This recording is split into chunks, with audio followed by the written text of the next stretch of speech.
오늘 하나님의 말씀은 누가복음 19장 41절에서 42절입니다. 제목은 예수님의 사랑입니다. 우리 다 같이 말씀을 읽겠습니다. 시작. 가까이 오사 성을 보시고 우시며 이르시되 너도 오늘 평화에 관한 일을 알았더면 좋을 뻔하였거니와 지금 내 눈에 숨겨졌도다. 아멘. 예수님의 사랑은 위대합니다. 우리가 태어나기도 전에 하나님은 우리를 미리 아셨고 선택하시고 예정하시고 선택하시고 때가 되매 예수를 믿고 구원을 받게 하셨습니다. 예수님은 우리를 구원하기 위하여 십자가를 지실 목적으로 하나님의 자리를 버리시고 인간이 되셨습니다. 그리고 인간으로서 하나님의 말씀에 순종하며 하나님이 선지자를 통하여 예언하신 예언의 말씀들을 성취하셨습니다. 예수님께서 어떻게 성경의 예언들을 성취하셨습니까? 첫째로 예수님은 인류를 위한 십자가를 지시기 위하여 예루살렘으로 올라가셨습니다. 예수님은 성경의 예언들을 성취하면서 성경대로 오시고 성경대로 사시고 성경이 예언한 바를 그대로 행하셨습니다. 그러면서 예수님은 때를 중요시 여깁니다. 성경이 예언하신 하나님의 때가 이르면 그대로 행동하시고 때가 이르지 아니하면 아직 때가 이르지 아니했다라고 이렇게 말씀하십니다. 요한복음 2장 4절에 이렇게 말합니다. 예수께서 이르시되 여자여 나와 무슨 상관이 있나이까 내 때가 아직 이르지 아니하였나이다. 갈릴리 가나의 혼인잔치에서 포도주가 떨어졌습니다. 예수님의 어머니 마리아가 아마 접대하는 일을 하고 있었을 것입니다. 그런데 포도주가 떨어졌으니 어떻게 됩니까? 잔치는 일순간에 싸늘해지지 않겠습니까? 그래서 마리아가 예수님께 와서 예수시여 포도주가 떨어졌나이다. 그러니까 이 마리아는 예수님이 하나님의 아들이시고 예수님이 처녀를 통하여 자기의 몸을 통하여 태어나신 것을 다 알고 인류를 구원할 메시아라는 걸 알고 있었기 때문에 이제 기적을 나타내 주십시오. 하나님의 아들이시여 포도주를 만들어 주십시오. 이렇게 부탁을 하는 것이죠. 그런데 예수님이 내 때가 아직 이르지 아니하였나이다. 이 말은 내가 십자가를 질 때가 아직 이르지 아니했고 완전한 계시를 통해서 누구든지 예수를 믿으면 예수께서 흘려주신 거룩한 십자가의 보혈로 그 사람의 머리부터 발끝까지 온 영혼의 죄를 씻어주시고 예수를 믿는 자를 의롭다고 선언하여 주시고 하나님의 자녀가 되도록 성령을 주시는 이 놀라운 계시가 아직 나타날 때가 되지 아니했습니다. 그러나 지금 나를 따르는 제자들의 믿음을 위하여 지금 이 갈릴리 가나의 혼인잔치에 있는 사람들에게 내가 하나님의 아들이시며 내가 너희가 기다리던 메시아라는 것을 보여주기 위하여 제가 포도주를 만들겠습니다.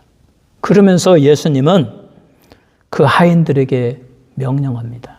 여기 돌 항아리 6이 있지 않느냐. 거기에 물을 가득 채우도록 하여라.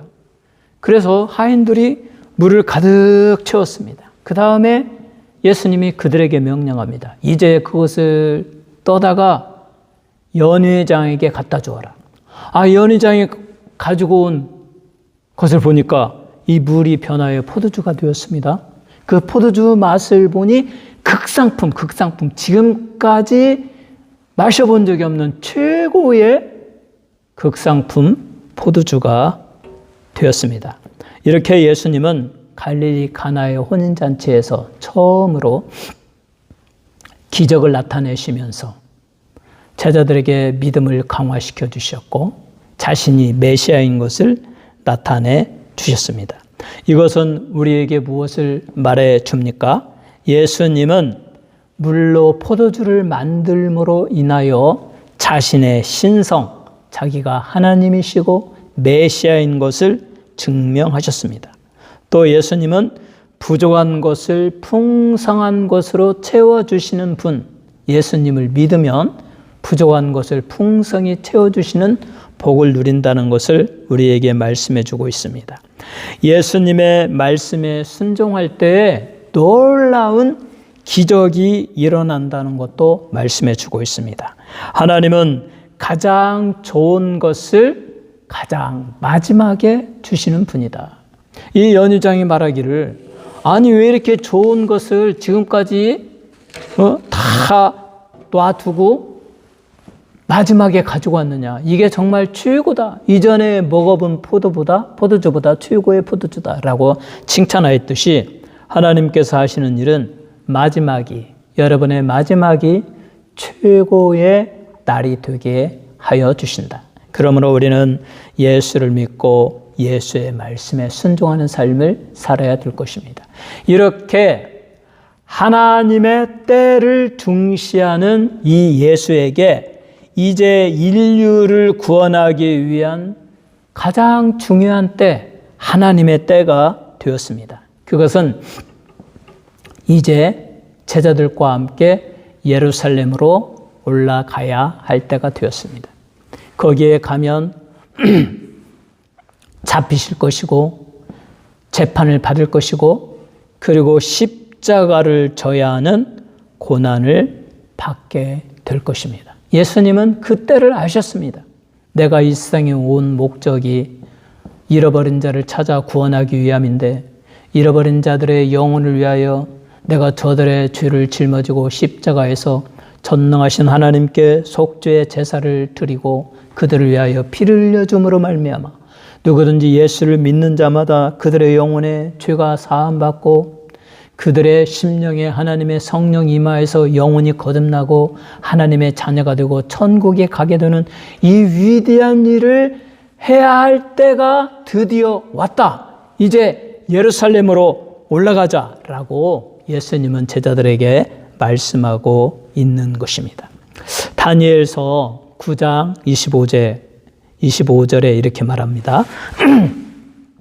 그러므로 너는 깨달아 알지니라. 예루살렘을 중건하라는 영이 날 때부터 기름 부음을 받은 자 곧 왕이 일어나기까지 7이레와 62이레가 지날 것이요 그 곤란한 동안에 성이 중건되어 광장과 거리가 세워질 것이며.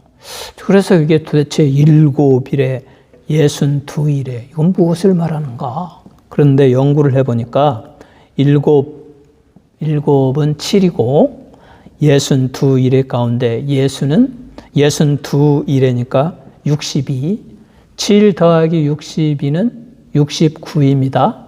그리고 거기에 1에 7이 붙어 있어요. 그것은 곱하기 7입니다.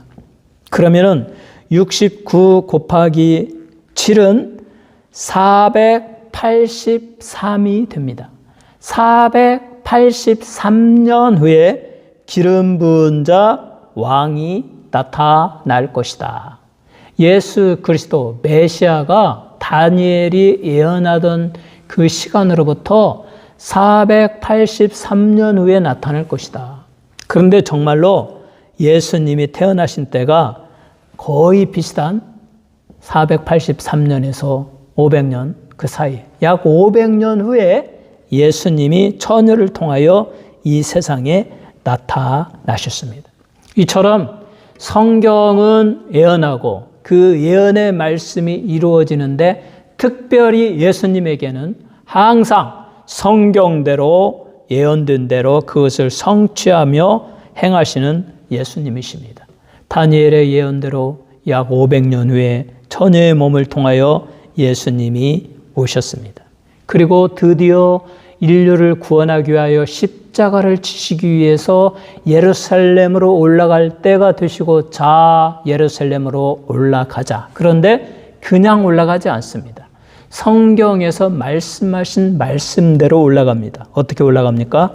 누가복음 19장 30절에 이르시되 너희는 맞은편 마을로 가라. 그리로 들어가면 아직 아무도 타보지 않은 나귀 새끼가 매어 있는 것을 보리니 풀어 끌고 오라. 만일 누가 너희에게 어찌하여 푸느냐 묻거든 말하기를 주가 쓰시겠다 하라 하시매 가서 나귀 새끼, 한 번도 타보지 아니한 나귀 새끼를 끌고 오라라고 예수님이 명령하십니다. 예수님의 명령대로 제자들이 가서 봤더니 정말 나귀 새끼가 있어요.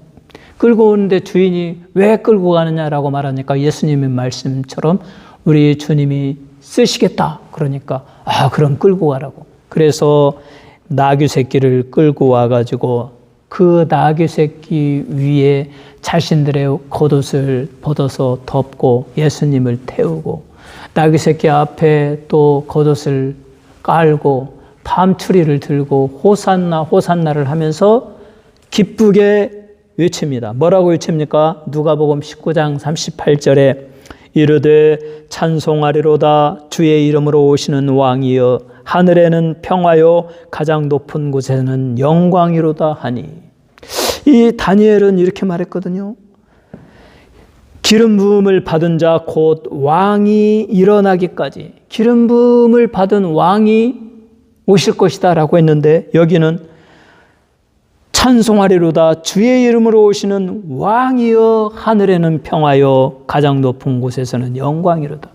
예수님이 그들이 기다리던 메시아였고 왕으로서 이제 나귀를 타고 저 예루살렘 성으로 들어간다. 그런데 왜 나귀를 타느냐? 성경에 그렇게 하라고 예언되어져 있기 때문입니다.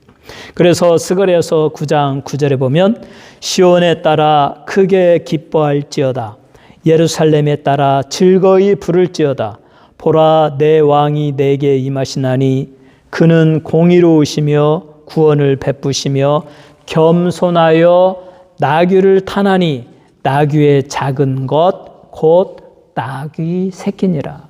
정말 또 수백 년 전에 이 스가랴가 예언한 대로 예수님이 나귀 새끼를 타고, 그리고 스가랴 선지자가 예언한 대로 시온에 따라 크게 기뻐할지어다 예루살렘에 따라 즐거이 부를지어다. 예루살렘 백성들이 기뻐하고 즐거워하고 노래 부르라고 했는데, 지금 나귀 새끼를 타고 쫓아가는 그들이 예수님을 향해서 이르되 찬송하리로다 주의 이름으로 오시는 왕이여 하늘에는 평화요 높은 곳에는 영광이로다 라고 하면서 우리 주님을 찬송하는 것을 볼 수가 있습니다. 이처럼 예수님은 성경에 예언된 대로 오시고 그 예언을 성취하시면서 자기의 사명을 감당하셨습니다. 그래서 윌리엄 컬버슨이라는 박사는 예수님의 갈보리의 십자가 지심은 하나님께서 나중에 생각해낸 것이 아니라 처음부터 미리 다 계획된 것이었다라고 말했습니다.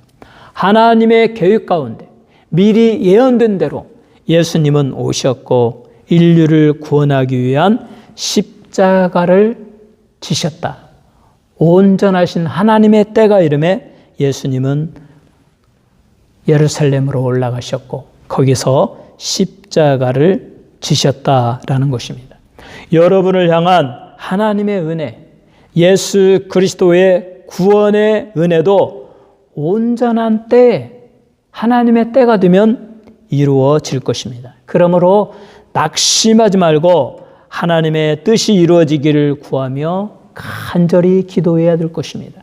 여러분의 부모를 위해서, 여러분의 자녀를 위해서, 가족, 친치, 형제들을 위해서 그들이 하나님의 구원의 때에 구원받는 놀라운 역사가 있게 해달라고 간절히 기도할 때 하나님께서 때가 되매 그들을 구원하시는 놀라운 역사가 일어날 것입니다. 여러분이 간절히 기도함으로 놀라운 구원의 은혜를 여러분과 여러분의 가정, 친척, 모든 식구들이 함께 누리시기를 주님의 이름으로 축원합니다.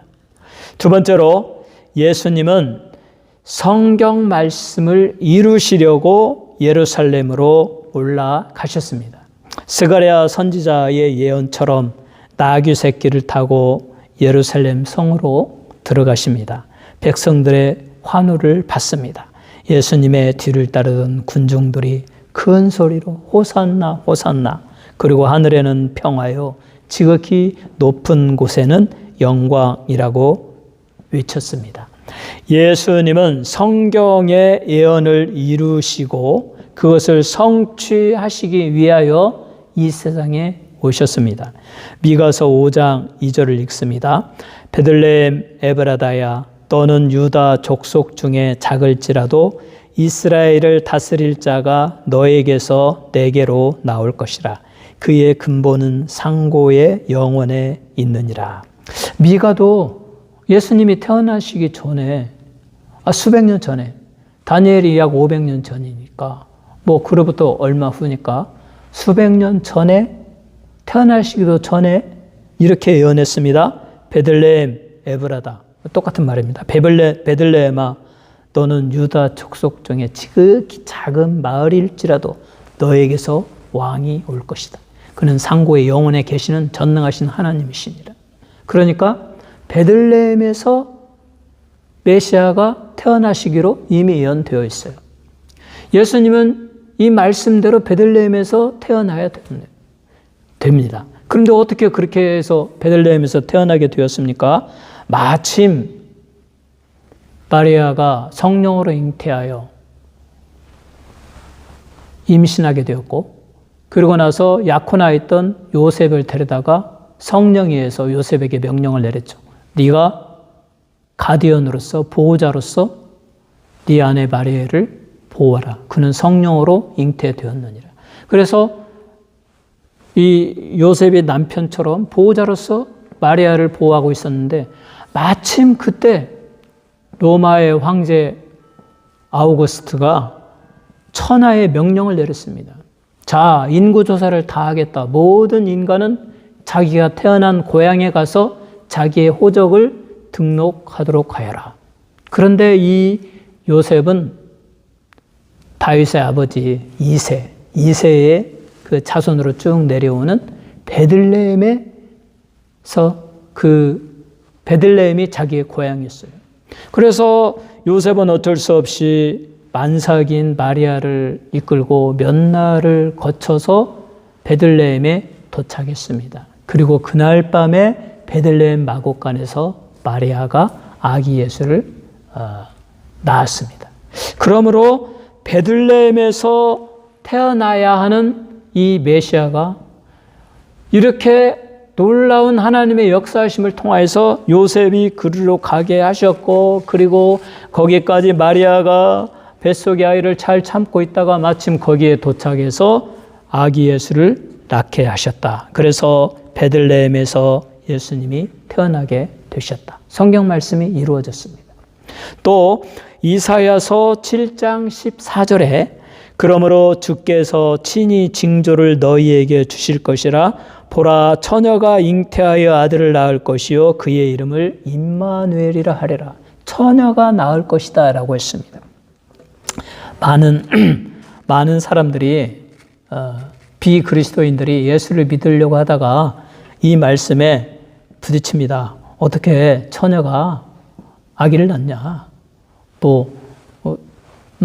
자기 몸에서 생식, 그런 어떤 자아 생식을 통해서 저절로 아기가 생기는 거냐? 정자와 난자의 결합이 없이 생길 수 있느냐? 그건 불가능하다. 그걸 어떻게 믿느냐? 이렇게 말하죠. 근데 우리는 하나님을 어떠한 하나님으로 믿습니까? 하나님은 우주 만물을 창조하신 분이다. 영의 세계에 계시면서 물질적인 세계가 없을 때 영의 세계로부터 있으라 하니까 빅뱅처럼 우주 만물이 빵 하고 터졌고 현재와 같은 우주가 생겼다. 거기에 수많은 해와 달과 별과 행성들이 몇천억, 몇억, 몇십억, 몇조 개가 떠 있지만 하나님은 태양계를 조성하시고 지구에만 생명이 살 수 있는 환경을 만드시고 인간에게만 하나님의 형상과 모양대로 창조하시고 인간에게 영혼을 넣어주시고 하나님을 알게 하셨다. 이 전능하신 하나님이 처녀에게서 아기를 낳게 하실 수 있다. 왜? 성경에 보면 분명히 말하거든요. 하나님의 전능하신 능력이, 크신 능력이 너와 함께하여 성령으로 내가 아기를 낳게 되리라고 천사가 그렇게 말하고 있거든요. 하나님의 능력으로 그렇게 했다라는 것입니다. 요나가 물고기 뱃속에서 3일 동안 있었다. 사람들, 현대 과학자들 믿지 않습니다. 그 무슨 소리냐. 물고기 뱃속에 어떻게 다 죽지. 그러나 우리는 전능하신 하나님께서 그렇게 하셨다라고 하면 우리는 믿을 수밖에 없는 것입니다. 하나님이 하시기 때문입니다. 그래서 하나님께서는 처녀가 잉태하여 아들을 낳게 하시고 그것이 바로 예수 그리스도 인류의 구세주이신 메시아이셨습니다. 또 이사야서 53장 3절에 처녀를 통하여 태어난 메시아는 다음과 같이 행동할 것이다 라고 예언하였습니다. 뭐라고 말합니까? 그는 멸시를 받아 사람들에게 버림받았으며 간고를 많이 겪었으며 질고를 아는 자라. 마치 사람들이 그에게서 얼굴을 가리는 것 같이 멸시를 당하였고 우리도 그를 귀히 여기지 아니하였도다. 사람들에게 버림을 받았습니다. 유대인들이 그를 버렸습니다. 배척했습니다. 부인했습니다. 받아들이지 아니했습니다. 잡아 죽였습니다. 때렸습니다. 욕했습니다. 부정당한 재판을 하면서 온갖 죄를 다 뒤집으시고 마침내는 신성모독죄라고 하면서 그를 십자가에 못 박아 버렸습니다. 사람들은 그를 멸시했고 무시했고 배척했습니다. 예수님은 간고를 많이 받고 죄인의 모습으로 사형을 당하셨습니다. 또 예수님은 다른 사람들을 대신하여 고난을 받고 죽임을 당하셨습니다. 이렇게 성경대로 다른 사람을 위하여 그가 대신 고난받고 고통받고 피를 흘리며 십자가를 지고 죽을 것이라고 하신 대로 예수님은 그대로 하셨습니다. 또 이사야서 53장 5절에서 6절 이렇게 말합니다. 그가 찔림은 우리의 허물 때문이요 그가 상함은 우리의 죄악 때문이라. 그가 징계를 받음으로 우리는 평화를 누리고 그가 채찍에 맞음으로 우리는 나음을 받았도다. 우리의 허물과 죄, 그가 찔림은 우리의 허물 때문이요 여러분과 저의 허물, 죄악과 실패와 좌절과 부끄러운 일들, 그것들을 용서해 주게 하여 찔리셨다. 창의 옆구리를 찔리고 물과 피를 흘려 주셨다. 그가 상함은 채찍에 맞고 두 손과 발의 못을 벗기시고 온몸이 찢어지는 그 상하게 된 것은 우리의 죄악 때문이다. 우리의 죄를 씻어주기 위해서 그리했다. 그가 징계를 받고 멸시천대를 받고 침뱉음을 당하고 모욕을 받고 그와 같은 고난을 받은 것은 우리에게 평화를 주시기 위해서다. 그래서 여러분이 누군가에게 모욕을 받고 무시를 당하고 멸시를 받고 또 손해를 당해가지고 여러분의 마음이 막 부글부글 끓잖아요. 막 원수의 감정, 복수의 감정, 두고 봐라. 그러한 마음들을 우리는 예수님이 나를 위해서 징계받은 것을 생각하면서 씻어내야 됩니다. 예수님은 나의 허물을 위하여, 나의 멸시를 위하여, 나의 어리석음을 위하여 그가 징계를 받고 멸시를 당하고 모욕을 당하고 침뱉음을 당하고 그럼에도 불구하고 따귀를 맞고 또 온갖 욕을 얻어먹었음에도 불구하고 그들에게 화내지 아니했습니다. 대들지 아니했습니다. 오직 하나님께 눈물로 기도하고 하나님이여 저들의 죄를 용서해 주옵소서.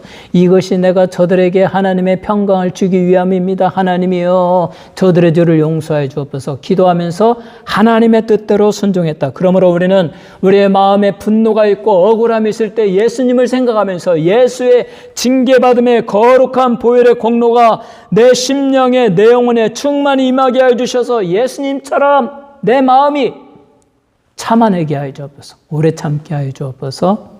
겸손하게 하여 주옵소서. 용서하고 포용하고 하나님의 뜻을 찾고 하나님의 말씀대로 순종하며 선을 행하게 하여 주옵소서. 이렇게 기도하면서 내가 변화되어야 됩니다. 그리고 예수님이 채찍에 맞음으로 우리는 나음을 받았도다. 예수님이 채찍에 맞으시면서 흘려주신 거룩의 보혈로 나의 머리부터 발끝까지 나의 온몸과 나의 영혼을 덮어주시고 씻어주셔서 나의 브레인도 강건하게 해주셔서 치매에 걸리지 않게 해주시고 정신도 또렷하게 해주시고 나의 육체의 질병도 예수의 치료의 보혈로 다 씻어주셔서 질병이 다 떠나가고 살아가는 동안 건강하게 하여 주옵소서. 하나님이 약속하신 샬롬의 평화, 내 영혼이 잘되고 육신이 건강하고 범사에 너의 모든 일이 잘되고 형통하기를 내가 원하노라고 하신 하나님의 샬롬의 평강으로 내게 채워 주옵소서. 이렇게 예수님이 채찍에 맞으신 치료의 보혈로 나의 머리부터 발끝까지 덮어달라고, 그러므로 내가 건강하게 해달라고 그렇게 기도하시는 여러분이 되시길 바랍니다. 또 이 고린도전서 15장 3절로 4절에 바울 사도가 이렇게 말합니다. 내가 받은 것을 먼저 너희에게 전하였노니 이는 성경대로 그리스도께서 우리 죄를 위하여 죽으시고 장사 지낸 바 되셨다가 성경대로 사흘 만에 다시 살아나사. 이게 복음의 핵심입니다. 예수님은 성경대로 이 세상에 오셨습니다. 성경대로 우리의 죄를 위하여 죽으시고 성경대로 장사 지내시고 성경에 예언된 대로 부활하셨고 성경대로 다시 오실 것입니다. 우리는 이 예수님을 믿습니다. 예수님은 성경대로 성경을 성취하시면서 행동하신 우리의 구세주이십니다. 오직 성경 말씀대로 예수를 믿고 모두 구원받고 저 영원한 천국에 이르시기를 주님의 이름으로 축원합니다. 세 번째로 예수님은 죄인들을 대신하여 죽기 위하여 예루살렘으로 올라가셨습니다. 누가복음 19장 41절을 읽습니다. 가까이 오사 성을 보시고 우시며.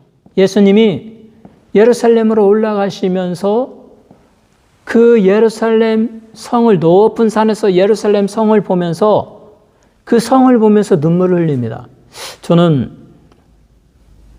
저희 엔젤스 내셔널 포레스트, 제가 주로 가는 스트로베리 마운틴, 거기 매일 등산하면서 보면 저 산 등성이에서 로스앤젤레스 다운타운이 다 보이죠. 그 평화지대가 그냥 싹 바닥까지 보입니다. 예수님도 아마 그런 높은 곳에서 예루살렘의 성을 보면서 그 성을 보고 눈물을 흘리시면서 그 성을 위하여 우셨다. 왜 우셨습니까? 내가 너희에게 그렇게 예수 믿고 구원받으라. 내가 너희를 위하여 십자가를 지고 이제 너희에게 영원한 생명 주기를 원하노라. 누구든지 나를 믿는 자는 영생을 얻는다. 그러면서 복음을 전하는데 오직 믿음으로 구원받는다. 하나님이 내게 나를 보내셨고 누구든지 나를 믿는 자는 죽지 아니하고 영원히 살고 살아서 나를 믿는 자는 죽지 아니하고 죽는 자는 다시 살아나고 영원히 살게 된다라고 영생의 말씀을 증거했지만 유대인들은 너무나도 예수를 미워했고 자기들의 율법만을 강조하면서 자기들이 종교 지도자로서 백성들의 영광을 받아야 되는데 예수라는 자가 와서 누구든지 예수를 믿지 아니하면 구원받지 못한다고 하고 모든 사람이 예수를 따르니까 저 예수를 죽이라. 미움과 증오 속에서 예수를 신성모독죄를 덮어 씌워가지고 강제로 죽여버렸죠. 이와 같은 유대인들이 사는 예루살렘 성을 보면서 예수님은 눈물을 흘리십니다. 내가 너희에게 그렇게 권면하였거든 너희가 듣지 아니하였도다. 너희는 이제 돌 위에 하나의 돌도 남지 않을 정도로 그 예루살렘 성이 다 회파되어지고 파괴되어지고 다 사라지게 될 것이다 라고 예수님이 말씀하셨는데, 예수님이 돌아가신 지 33살에 돌아가셨으니까 AD 70년, 그러니까 한 40년, 한 37년 후에 로마의 디토 장군이 이스라엘을 쳐들어와 가지고 예루살렘 성을 완전히 회파하고 돌 위에 돌 하나 남지 않도록 다 망가뜨리고 반항하는 자들을 다 죽이고, 그때부터 이스라엘이라는 나라는 없어져 버렸다. 지구상에서 사라져 버렸다. 그러면서 1878년 동안 유대인들은 나라가 없이 온 세상에 디아스포라로 흩어져서 살게 되었습니다. 유럽으로, 중동으로, 북아프리카로, 아시아 등으로. 거기다가 또 이 1차 세계대전 때에는 그 독일의 히틀러에 의해서, 나치군에 의해서 600만 명이 학살당했다고, 수백만 명이 학살당하는 이와 같은 끔찍한 일을 당했다. 왜 그렇습니까? 만왕의 왕이시고 그들의 메시아이신 예수 그리스도를 거절하고 예수를 영접하지 않냐고 그 말에 반항하고 그를 잡아서 십자가에 못 박혀 죽인 결과로서 그들은 온 세상에 흩어지고 그렇게 멸망받게 되었습니다. 그러나 1948년도에 다시 오늘날의 팔레스타인 그 이스라엘 지역에 나라를 세우고 오늘의 이스라엘이 되고 있습니다. 그들은 하나님을 잘 믿고 예수님을 나의 구주로 믿고 의지하며 살아가야 될 것입니다. 예수님은 이 세상을 사랑하셔서 그 자신을 이 세상에 오게 하셨습니다. 모든 인류가 예수를 믿고 죄사함 받고 영원한 천국에 들어가게 하기 위하여 예수님이 오셨습니다. 여러분의 가장 귀한 때, 예수님은 때를 중시합니다. 이 유대인들이 그 가장 온전한 때, 예수님이 메시아로 오셔서 그들에게 복음을 전할 때, 그들이 예수를 받아들이고 회개하고 예수 믿는 자가 되어서 그리스도인이 되었다면 이스라엘이 그렇게 어려움에 처하지 아니했을 터인데, 그들이 온전한 때를 놓쳐버리고 고난에 처한 것처럼 오늘날 여러분에게도 마찬가지입니다. 지금이 가장 온전한 때, 예수를 영접할 때입니다. 여러분과 여러분의 자녀와 여러분의 가정의 모든 식구가 예수를 믿고 예수를 나의 구주로 믿고 예수의 피로 죄사함 받고 예수님이 주시는 성령을 받아서 하나님의 자녀가 되어서 저 영원한 천국을 소망하며 시온의 딸들이 기뻐한 것처럼 하나님을 찬양하고 기뻐하며 감사하며 천국을 소망하며 사는 삶을 살아야 될 것입니다. 이 복을 여러분 모두가 다 누리시기를 주 예수 그리스도의 이름으로 축원합니다.